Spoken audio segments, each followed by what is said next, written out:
E noi abbiamo perso anche male, per cui evidentemente su questo insomma i numeri sono da questo punto di vista inconfutabili. Sono una donna forte e determinata, capace di assumermi le mie responsabilità, rassegnata ma pronta a guidare le file delle opposizioni. Così è parsa questa mattina Alessandra Moretti dopo la lunga notte elettorale. Risponde e cerca di fare una prima analisi del voto in Veneto che l'ha vista schiacciata da Luca Zaia. Il dato che risulta molto evidente è che qui ha trainato Zaia, non ha vinto Salvini.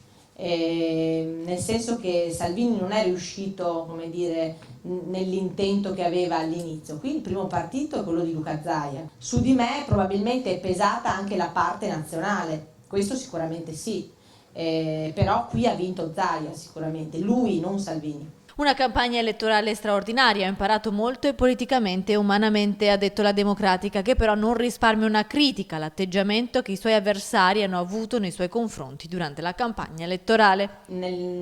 Io quando attacco il mio avversario punto sempre ad attaccarlo dal punto di vista politico e di contenuti.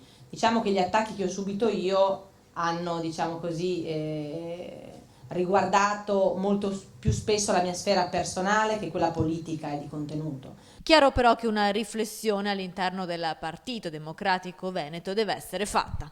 Nei prossimi giorni, nelle prossime settimane avremo modo, tempo e anche la lucidità, secondo me, per fare una riflessione complessiva che riguarda il partito, che riguarda il partito nazionale, il partito regionale, e che riguarda insomma anche il tipo di contenuti evidentemente che non sono passati.